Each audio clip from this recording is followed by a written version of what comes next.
Hi, I'm Steve Davee, and this is my binary indexed maker's notebook. It has 8 indicator LEDs that tell me what page I'm on and help me keep track of my progress as I fill the book up. It's got the ones place, twos, fours, eights, all the way up to 128ths. It uses a bookmark as a sensor with conducting tabs to close the circuit between each of these LEDs that are parallel. So I have to put foil indexed tabs in the inside margins of each page. I'm only indexing the odd number pages, so the least significant bit, the ones place, is always going to be on. That saves me some time with tape and foil. For example, on the page that I was first brainstorming some Maker's Notebooks hacks when I first got the notebook, I have the fours place, and the ones place is already on, so it's going to complete this little tab right here. Put that right in the margin.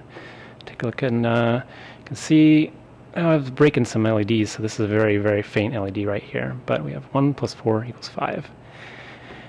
All the way up to the last page. Last page with graph paper on here that I'll index is 145. I'll lay it in here in the margin. Close the place on the 128th bit. 16, and the one's already automatically on, so we'll see if that works. Gotta squeeze things, and here we are. So that's my Maker's Notebook. I wanted to keep it pretty simple, so I decided that all the complex things I initially had planned for this one I would just put into my second notebook. So I have another Maker's Notebook project I just started. This one, at the moment, just has a keypad. It's a surplus keypad that has a bunch of LED indicators in it, and so you can kind of push buttons, make little lights go on, and who doesn't like pushing buttons and making lights go? The top part's just going to have a bunch of blinking lights that'll respond to various different environmental factors or buttons or whatever the microcontroller is programmed to do. You can kind of see them blinking around right now.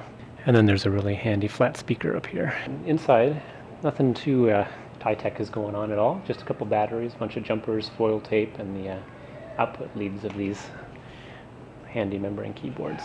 But it's just perfect for a couple of different options in terms of microcontrollers. Hoping to use a parallax propeller board, prototype board. I'm also going to use a little megabitty from bittybot.com, which is an Arduino compatible tiny little board that also includes motor controllers. This membrane mechanism is pretty cool. I got it surplus from Surplus Gizmos in Hillsboro, Oregon. You can get surplusgizmos.com. But you can see how it breaks out very nicely in a 30-pin header. Conveniently enough, it's the size of a standard Radio Shack through-hole board, but even has power buses on each side in the right place. So making circuits for these should be pretty easy.